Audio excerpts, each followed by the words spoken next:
کہ IMF programme جو ہے کو اسمبلی کے سامنے پیش کرنا چاہیے. وہ عجیب عجیب باتیں ہو رہی ہیں کہ ایسی شرائط ہیں جو کہ پاکستانی قوم کو نہیں بتائی جا رہی. دیکھیں جی IMF پروگرام جو اسٹرکچرل ریفارمز کی وہ بات کرتے ہیں. جب میں گیا تھا تو اسٹرکچر میں ایک دم میں تو 8 اکتوبر کو میں نے ٹیک اوور کیا تھا. 15 نومبر تک تو ہم نے پروگرام سائن کر دیا اور پیسے بھی لے لیے تھے. 2008 کی بات ہے شوکت صاحب. 8 کو جی ہاں جی 2008 میں. اور اس کے بعد میں نے 6 ہفتے کے اندر اندر پیسے بھی لے لیے تھے. تو پوائنٹ صرف یہ ہے کہ ایک تو انہوں نے بالکل دیر کی ہے, بہت دیر کی ہے, اور جو انہوں نے پین لینا تھا وہ تو خود ہی لے لیا. مطلب الیکٹریسٹی پرائسز بڑھا دیں, گیس پرائسز بڑھا دیں, اس کے بعد ایکسچینج ریٹ کو ڈی ویلیو کر دیا. تو یہ چیزیں تو, اور ڈسکاؤنٹ ریٹ بڑھا دیا, وہ تو بڑھا دیں اور IMF پروگرام میں گئے نہیں.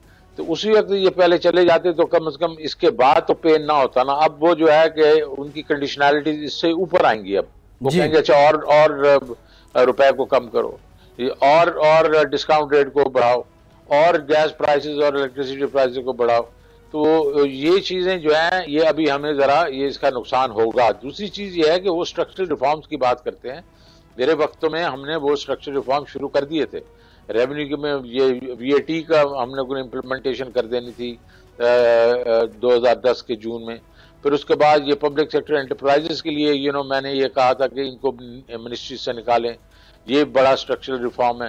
پھر میں نے ایک کارپوریٹ جو چیپٹر 11 چیپٹر 13 ہوتا ہے, کارپوریٹ ریسٹرکچرنگ ایکٹ ہے, جس سے کنسالیڈیشن ہوتی ہے لانگ ٹرم اپنا انڈسٹری کا, وہ میں نے اسمبلیوں میں سے پاس کرا دیا تھا. وہ رک گیا ادھر, میں جیسے گیا رک گیا.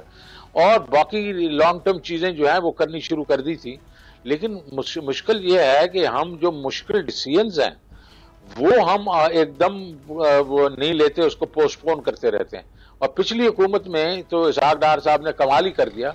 انہوں نے تو روپے کو جو ایسے پکڑ کے رکھا کہ جیسے کہ یہ روپیہ جو ہے اگر ڈی ویلیو ہوگا تو ہماری معیشت پتہ نہیں کہاں سے کہاں مطلب کھڈے میں گر جائے گی. تو اس نے اتنا بڑا ان کے لیے پرابلم کیا کہ وہ $18 بلین کا کرنٹ اکاؤنٹ ڈیفیسٹ ایک سال میں ہونا, وہ جیسے ہی اس حکومت کے یہ آئی تو ایک بہت بڑا ایک ان کے لیے پرابلم تھا. لیکن ان کی طرف سے میں یہ کہوں گا کہ ان کو تو تیار ہو کے آنا چاہیے تھا. They should have had a plan. وہ پلان کہاں ہے؟ تو وہ پلان انہوں نے نہیں بنایا. ابھی تک 9 مہینے ہو گئے, ہمیں ابھی medium to long term plan نظر نہیں آ رہا. تو ان کا مشکل بھی یہی ہے کہ انہوں نے بھی پلاننگ, انہوں نے بھی سوچ جو ہے اپنے, میرے خیال میں فائنانس منسٹر صاحب کے پاس ہی ہے وہ سوچ, ہمیں تو ابھی نظر نہیں آ رہی.